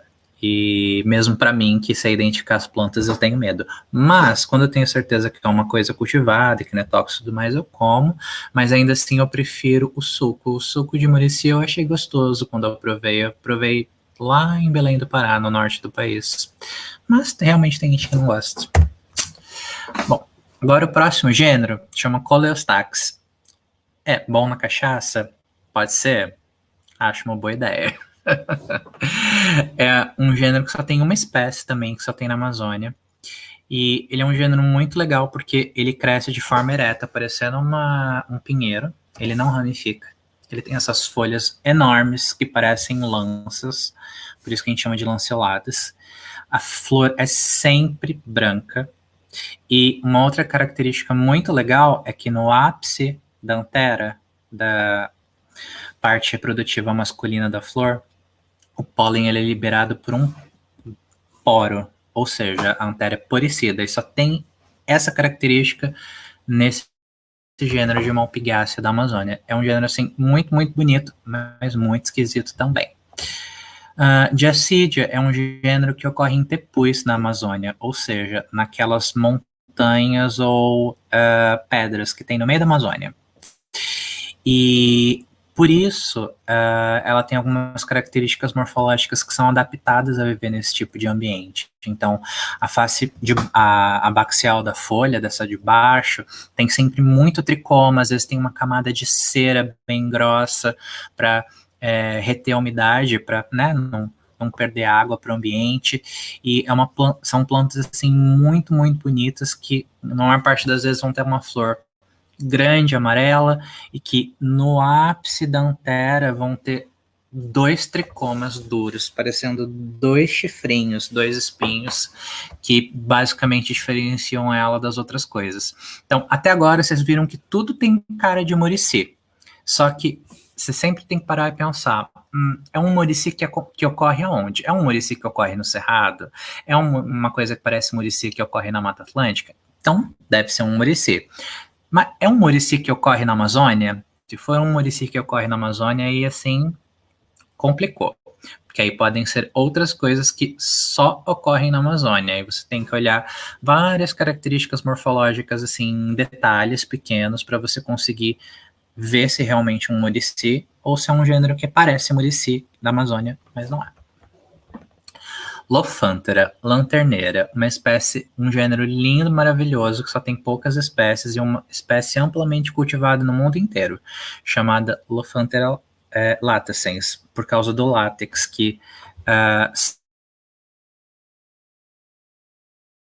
sai. É que quando essa espécie foi descrita pela primeira vez, ela foi descrita por um botânico brasileiro chamado Adolfo Duque. E aí ele trabalhava em instituições na Amazônia. E quando ele coletou essa planta, e ela foi plantada lá, hoje em dia ela tem mais de 20 metros de altura, uma árvore assim maravilhosa. Mas qual que é a parte interessante da história? É que toda lanterneira que você já viu árvore de mais de 20 metros de altura que tem no Jardim Botânico do Rio. É assim, surreal essa história. Mas é isso, porque inclusive a gente nunca mais achou essa espécie em campo de novo na Amazônia, de tão rara que ela é em campo. Mas enfim. Árvore que cresce muito, que fica muito alta. Os frutinhos, eles são lisos. As flores, elas são sempre amarelas, e a característica mais legal e interessante desse gênero é que a inflorescência, ela não é ereta, ela não é virada para cima, ela é sempre pêndula. Por isso que o nome popular dela é lanterneira, tá? E também tem a presença de látex, que também é importante para a gente conseguir diferenciar esse gênero. Um outro gênero que é muito, muito bonito, que metade das espécies ocorre no Cerrado e metade na Amazônia, é chamado de Pterandra. O que é mais... Oi, vocês iam falar alguma coisa? Não, é só dizer que lindo, viu, essa foto. Tá. Eu vou aproveitar e falar, então. Aquela outra Fale. anterior a essa, só tem esse gênero com látex ou tem outro? Não, tem outros também. Látex é uma característica rara em Malpighiaceae e quando ele acontece, ele ajuda a chegar no gênero. Se é uma árvore, pode ser com certeza Lophantera. Se for um arbusto, pode ser um outro gênero chamado Galfímia. Se for uma trepadeira, tem duas opções, um gênero chamado Tetrateres e um gênero chamado Stigmaphylla. Basicamente é isso que a gente sabe de látex hoje em dia em Malpighiaceae. Aí voltando para Pterandra, o que é legal desse gênero é que ele tem 15 espécies, 10 espécies ocorrem no Brasil. Metade das espécies ocorrem no Cerrado, e toda vez que você achar uma Pterandra no Cerrado, a Pterandra ela é sempre um subarbusto, ou seja, ela tem um xilopódio ou ela tem algum tipo de caule subterrâneo lá enterrado no solo. E aí você tem que cavar para achar essa estrutura. Então, quando você vê no campo, você só vê um cabinho, igual a gente consegue ver aqui, ereto, que geralmente tem 1 metro de altura. E no ápice desse cabo, você tem uma umbela, que parece uma bola. Já viu ipê florido? Aqueles ipês bolas? É igualzinho, uma inflorescência muito cheia, uma umbela muito cheia de flores rosas, lindas e maravilhosas, assim, que você olha de longe, assim, no campo, é a coisa mais bonita do mundo. Só que, quando você vai para a Amazônia, as espécies desse gênero que ocorrem na Amazônia não são subarbustos, elas não ocorrem dessa forma lá. Elas são árvores enormes. E que quando eu descobri isso, eu fiquei, gente, que coisa bizarra. No Cerrado, ela tem um hábito que é completamente diferente do hábito das plantas que ocorrem na Amazônia. E aí, quando a gente para pensar, é adaptação à ecologia local. Então, lá na Amazônia, é mais vantajoso para elas manter esse hábito arbóreo, enquanto no Cerrado é mais vantajoso para manter esse hábito de subarbusto. Por quê? No Cerrado, sempre tem fogo. Quando o fogo passa, vai morrer só esse cabinho, essa inflorescência. A parte principal da planta, que é o caule subterrâneo, vai estar lá embaixo e ele vai estar lá pleno à espera do próximo verão ou da próxima chuva para florescer. E interessante você ter falado disso, Rafael, porque assim, alguns alunos chegam para a gente perguntar, né? Ah, mas eu vi fotos que não era assim, né? Será mesmo que essa espécie... Daí fica nessa dúvida, porque essa morfologia ela realmente pode variar muito. De repente tem até em flor mesmo. Lá na chave de identificação tem uma flor ou outra flor. Às vezes não é um tipo de inflorescência só que está na mesma planta. Enfim, e você pode encontrar um indivíduo que é de um jeito e outro indivíduo que é da mesma espécie ser de outro. Né? Então, é muito legal isso. Dá uma confusãozinha na cabeça, mas é bom estar consciente disso já, se você está começando esse processo de identificação de plantas. Que vai ter essas exceções, né? De nem tudo tá ali padronizadinho, é daquele jeito em todos os lugares, porque não é. Sempre tem uma exceção. Pois então, já vão se alertando e fazendo essas anotações, né? Porque já vai sabendo quais são as exceções, né? Então, grande parte dessas fotos que eu estou mostrando para vocês, elas já estão lá no site da Flora do Brasil, na monografia de Malpighiaceae. O grande problema só é que esse site, ele é muito lindo, ele é muito importante, o trabalho é maravilhoso, só que a gente não teve muito tempo, nem muita oportunidade de ilustrar ele da melhor forma possível. Então, as fotos vão estar lá, mas muitas vezes elas não vão estar, assim, recortadas com fundo preto, mostrando um detalhe. E esse tipo de informação faz falta para uma pessoa que está começando a entender a morfologia da família e tentando identificar uma planta, mesmo quem não é botânico ou está só tentando saber o nome daquilo, qualquer literatura que você for pegar que seja voltada para leigos, vai ter assim um mínimo de informação sobre a morfologia daquela planta. Então, se você não entender isso, você não consegue para nenhum lado, e aí você fica só em Malpighiaceae e não consegue ir além disso. Agora, como a gente está acabando o tempo, eu vou passando rapidinho só para mostrar as fotos dos gêneros, para a gente ver basicamente quão diverso é a morfologia da flor, principalmente da inflorescência. Então, a gente já vai quebrar aqui agora aquele estigma de que toda flor de Malpighiaceae é igual. Ela é parecida, ela é macromorfologicamente, a distância, assim, são iguais, a gente consegue ver que elas são parentes, mas quando a gente vê os detalhes, a gente vê que tem muita coisa diferente, que não é bem assim, tá? Então, um outro grupo chamado Buncosioide, a gente tem um gênero chamado Bersonima não, desculpa, Buncósia, que parece muito uma Bersonima, mas a gente consegue diferenciar ele basicamente porque ele tem glândula nas bracteolas. E em Bersonima a gente não tem. Então, por mais que eles tenham um fruto parecido, que é uma drupa, que é um fruto carnoso, se a gente olha aqui na base da flor, você tem flor, pedicelo, pedúnculo, e aqui entre os dois um par de bracteolas. E sempre em uma dessas bracteolas a gente vai ter uma glândula enorme em todas as espécies desse gênero.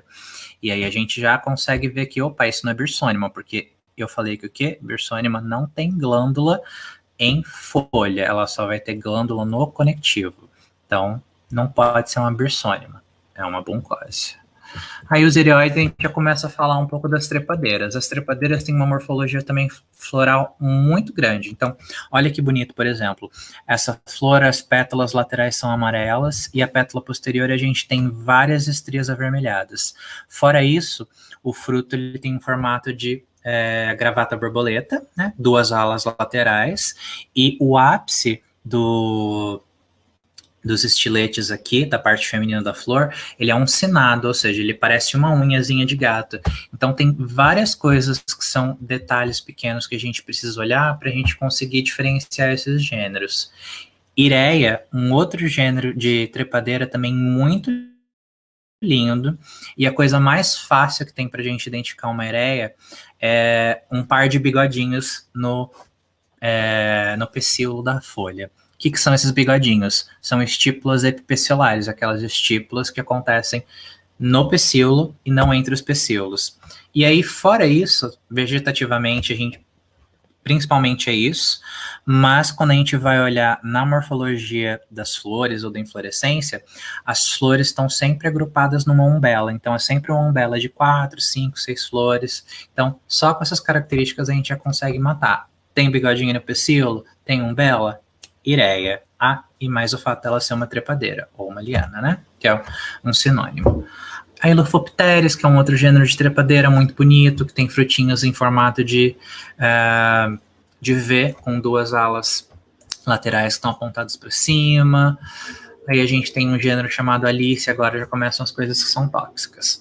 Alícia, que é um gênero lindo, que só tem 2 espécies. Boa noite, Mairão.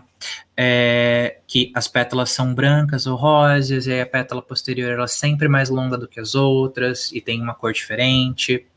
Carolos, que é um gênero muito bonito que ocorre em mata seca, principalmente, que tem os frutinhos com formato de gravata borboleta. Cristianella, que é aquele gênero que a margem das sépalas tem um monte de glândula linda e maravilhosa, além dos elaióforos. Dicela, que é um gênero que é aquele fruto que parece uma noz, que chama núcula, que é comestível. Heteropteris, que é o maior gênero de Malpighiaceae, que tem quase 200 espécies hoje em dia, e que é um dos gêneros assim que a morfologia de tudo varia. A única coisa que é constante na morfologia desse gênero é o fruto, que aí se vocês conseguirem ver aqui, os frutos, eles têm só uma ala, ela é dorsal, e aí a característica importante desse fruto é que a ala ela é curvada para dentro. Se a ala for curvada para fora, ela pode ser vários outros gêneros, mas só tem um gênero em Malpighiaceae que tem uma ala dorsal e que é curvada para dentro, Heteropteris. Então, é muito fácil de identificar um Heteropteris quando você tem fruto. Quando você não tem, você senta e chora, porque é bem difícil chegar em Heteropteris sem fruto.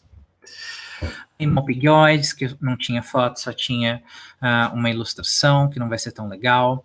Mésia, que é um gênero lindo, em que a flor, além de ser enorme e a pétala posterior ser avermelhada, ela não tem pedicelo. Então, as bracteolas, elas englobam, elas abraçam assim a flor na hora que a flor está crescendo e se desenvolvendo. E aí, quando você vai olhar, você sempre tem que prestar atenção para ver se você está vendo sépala ou bractélula, porque como você não tem esse cabinho ligando as duas, elas estão no mesmo plano de simetria. Então, você vai ter para fora a bractélula, depois você vai ter a sépala e o restante das partes florais da flor. Da flor. Heteropteris já fez todo mundo chorar muito, inclusive eu. Assim, é muito, muito triste de identificar esse gênero. Hoje em dia, eu tô melhor, mas assim, nem eu te disse, sem fruto é complicadíssimo. Niadenzuela, que é um gênero também de lianas muito bonitinho, de trepadeiras, e a característica mais fácil para a gente poder identificar esse gênero é o fruto, ele tem esse formato de X da Xuxa. Só que o X da Xuxa, ele é homogêneo, ou seja, as alas têm todos o mesmo tamanho. Se é um X da Xuxa, onde as alas de cima são maiores que a de baixo, aí já é um outro gênero que eu vou mostrar daqui a pouco para vocês. Que é esse aqui, que é o Tetrapteris.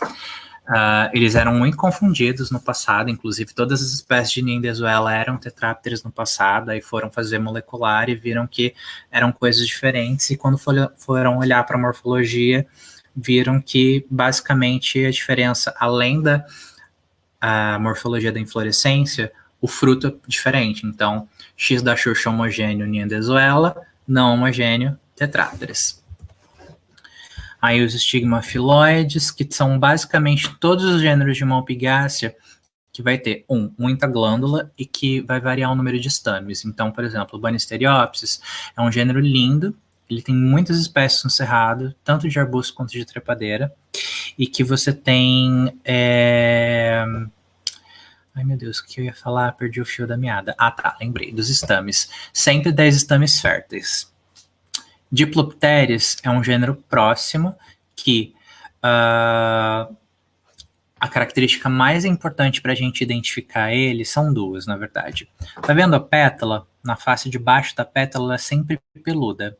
Então, toda vez que você olhar uma coisa que parece um Banisteriopsis, mas a pétala é peluda, é um Diplopteris. Se você tiver fruto, ajuda mais ainda, porque todos os Banisteriopsis, você vê o fruto aqui, ele só tem uma ala dorsal bem desenvolvida. Ele não tem alas laterais aqui. Já em Diplopteris a gente sempre tem. Elas podem ser bem grandes ou bem pequenininhas, igual essa aqui. Então, essas são as principais características para a gente identificar um Diplopteris, diferenciar ele de Banisteriopsis. Stigmaphyllum, meu gênero predileto, lindo, maravilhoso, são sempre trepadeiras. E ele é muito fácil de identificar em campo. Por quê? Ele sempre pode apresentar folhas lobadas, mas quando você está com a inflorescência parece um candelabro, ela é em formato de dicásio, e quando a gente pega a flor, o ápice dos estiletes, eles são sempre foliáceos. É daí que vem o nome do gênero, Stigmaphyllum, ou seja, o estigma parece uma folha, mas na verdade não é estigma. É só um erro de morfologia. É a cor da capa, né? É o ápice do estilete que é foliáceo. Isso. E o último grupo, para a gente fechar, chamado de mascanioides, a gente tem um principal gênero chamado Mascania, e a característica mais fácil para a gente identificar uma mascania em campo são esses frutinhos em formato de disco, parecendo um pratinho, um disco mesmo. Ele tem alas laterais mais desenvolvidas que a dorsal, e elas são fusionadas numa única estrutura discoide. E aí, fora isso, ela pode apresentar flores amarelas, flores róseas e raramente brancas. E aí, se você tem sempre flor e fruto, facilita muito a vida, porque uma outra dica que eu esqueci de falar, que é legal da ecologia de Malpighiaceae, é que vai ter assim 95% de chance de encontrar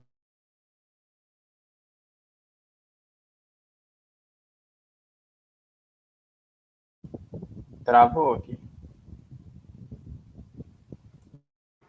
Travou para mim também. Vão ter sempre muitas flores. Em alguns gêneros da base pro ápice. Oi. Travou para a gente quando você falou assim, tem 95% de chance. Tá. Quando você estiver olhando uma Malpighiaceae em campo, você tem que ver basicamente. Deixa eu lembrar o que eu ia falar agora, que eu me perdi. Eu estava falando da... Tá, então. Você sempre vai, 95% das vezes, encontrar tanto flor quanto fruto no mesmo indivíduo. Por quê? Porque a inflorescência de Malpighiaceae, você tem alguns gêneros que as flores começam a abrir de baixo para cima, e em outros de cima para baixo. E aí, as flores elas vão abrindo paulatinamente, elas não abrem todas de uma vez. Então, geralmente você encontra Malpighiaceae floridas assim, tipo, ao longo de um mês inteiro. E aí, por conta disso, você sempre vai encontrar na mesma inflorescência flores já passadas que estão virando fruto, ou um fruto já formado, e no ápice você sempre vai ter botão floral ainda com flores abertas. Então, toda vez que você encontrar uma inflorescência assim em campo, com flor e fruto, igual a gente consegue ver aqui, ó, tem um monte de fruto já formado, mas ainda tem um monte de inflorescência aqui, que ainda tem botão floral fechado, outras flores abertas, outras flores passadas. Então, isso ajuda muito na identificação dos gêneros, se você tiver um material completo, tanto com material vegetativo, com material reprodutivo de flor e de fruto. E aí, por conta dessa ecologia específica de Malpighiaceae, a chance de você encontrar tudo em campo é sempre muito grande. E é basicamente isso que eu tinha para mostrar para vocês, gente. Vocês têm alguma dúvida de morfologia, de gênero? E aí, curiosos, detetives e brutos, falem pra gente se vocês têm... As informações, foi de uma aula Acho que incrível, bateu Rafael. Nosso áudio. Acho que a gente se atropelou. Aí foi? Foi. Tá, você fala. Mas pode falar. Não, eu ia só falar da aula do Rafael, né? Uma aula muito detalhada, né? Muito conteúdo, muitas fotos, muitas ilustrações. Deu pra gente pegar, assim, os termos específicos que muitas famílias têm, né? Na família Malpighiaceae, por exemplo, tem os elaióforos, né? Que é um termo que é bem comum de você encontrar nessa família, e que não é muito comum de se encontrar em outros. Então, pegando esses detalhes, esses macetes que o Rafael vai passando pra gente, sobre essas estruturas, sobre o que é importante analisar na família Malpighiaceae, sobre como fotografar. Tudo isso é bom que vocês anotem, vocês fiquem aí guardados para depois utilizar, porque sempre a gente fala por aqui. A gente traz as aulas e vocês depois têm que pegar esse conteúdo e aplicar. Isso é que vai ajudar vocês a facilitar em todo o processo de identificação, no caso aqui das Malpighiaceae. Perfeito. Vai, só reduz o slide para a gente ficar maior assim na tela, só em remover. E, gente, se vocês tiverem alguma dúvida, esse é o momento de vocês colocarem elas aqui, né? Eu sei que a aula foi riquíssima, difícil ficar com dúvidas nessa aula, viu, Rafael? Maravilhoso. Que bom. Completo. E vi gente falando aqui que só entendeu a família porque você está aqui. Eu achei isso maravilhoso. Você já fez a diferença na vida de alguém. Isso é muito maravilhoso pra gente, né?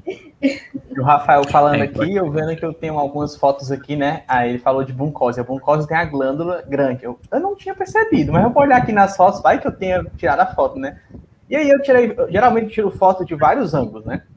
E aí, sem querer, eu acabei de perceber que realmente tem lá a glândula de buncose. Então, glândula é importantíssimo. Onde você achar glândula em Malpighiaceae, você tira foto, porque ela vai ser importante de alguma forma. Arrasou. Peguem essas dicas, viu, curiosos? Fotografem tudo, até a alma da planta, como a gente costuma falar.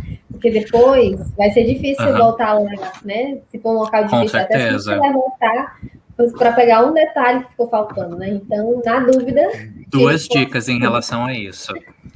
Primeira, instalem no celular de vocês aquele aplicativo do iNaturalist, que ele é maravilhoso, e dá para fazer o upload das fotos lá, e eu tenho conta lá, e eu identifico todas as Malpighiaceae de lá. Então, se no final das contas você não chegar na identificação da espécie, me marca na foto que você postou lá, que eu identifico para você, pelo menos o nome de gênero eu te dou.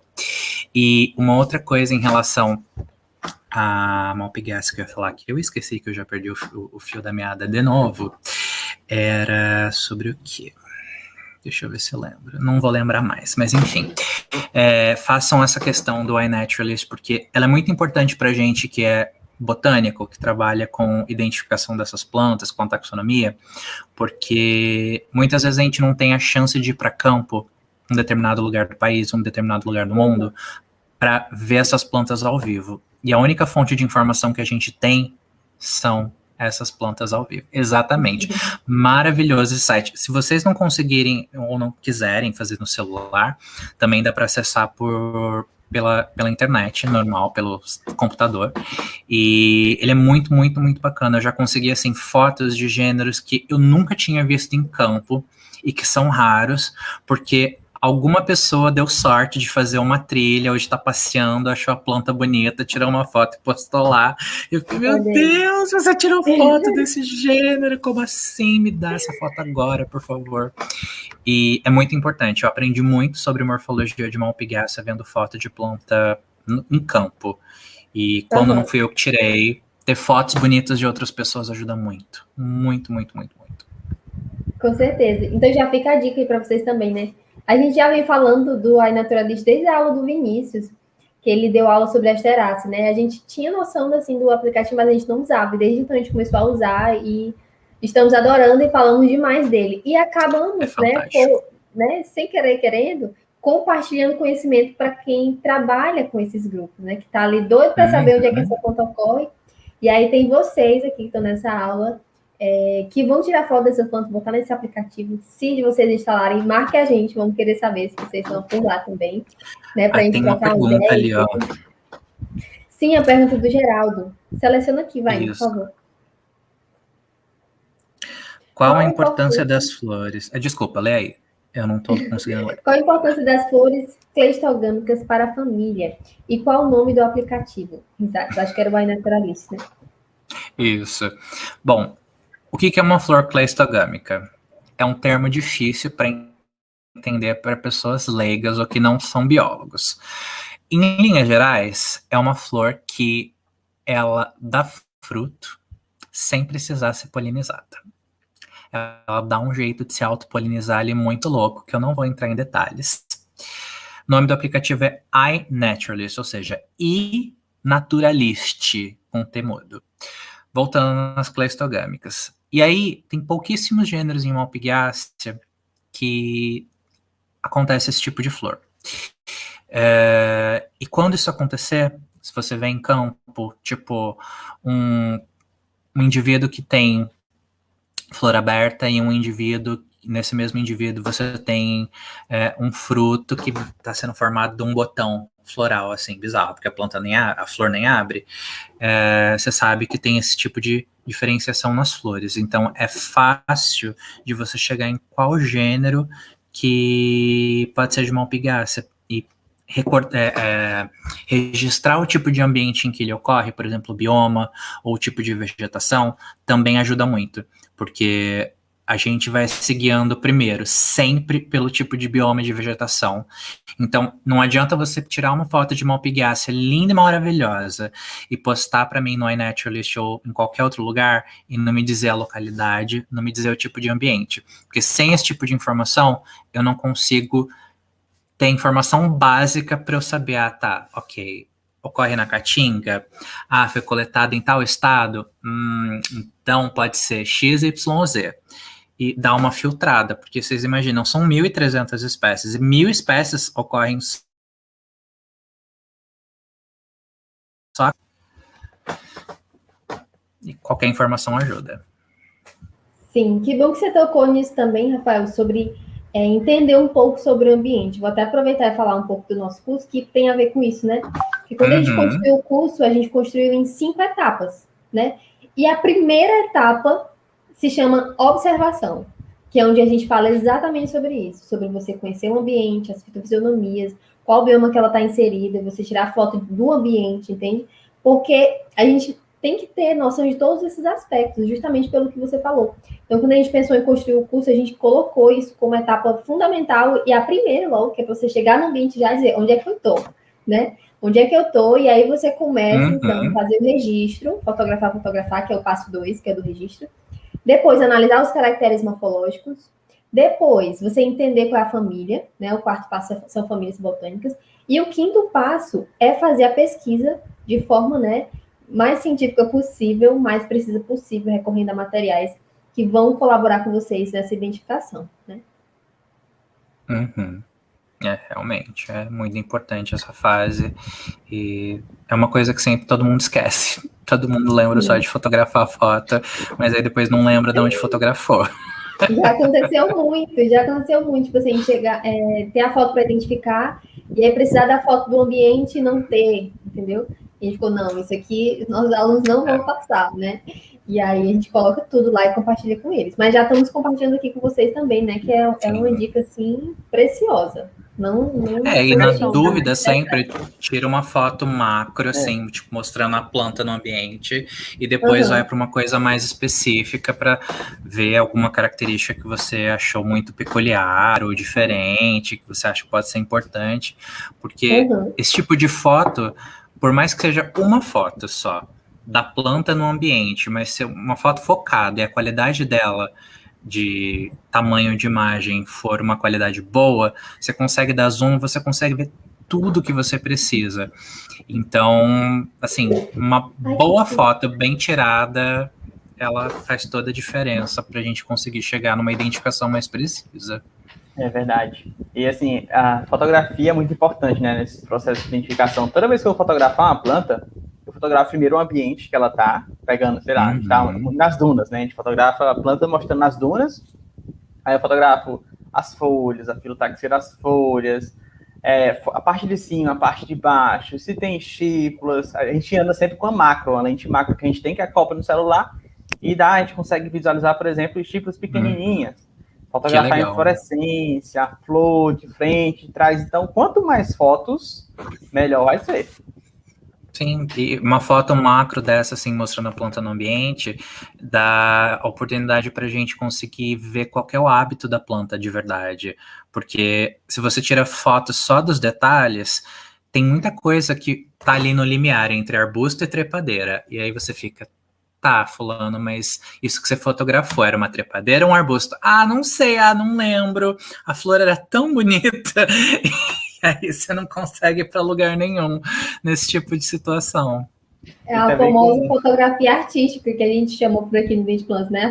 Tem a fotografia técnica e tem a fotografia artística, né? E se você não consegue fazer as duas, você vê uma flor assim, de Malpighiaceae, né? Aquela flor amarelo, chamativo, rosa. As pessoas esquecem de tudo, né?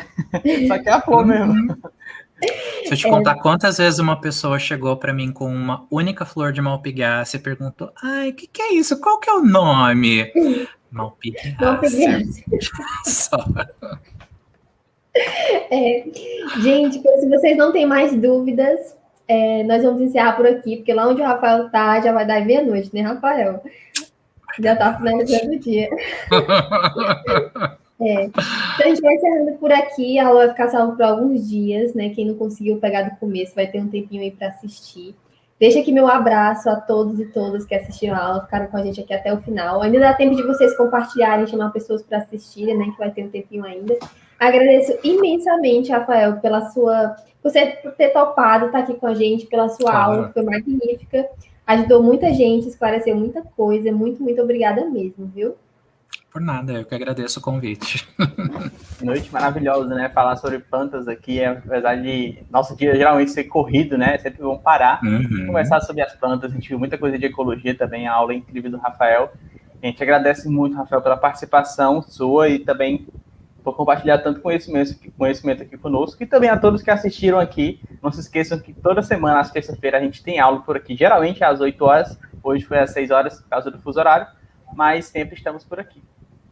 E boa noite e até a próxima. Boa noite, gente. Até mais. Tchau, tchau.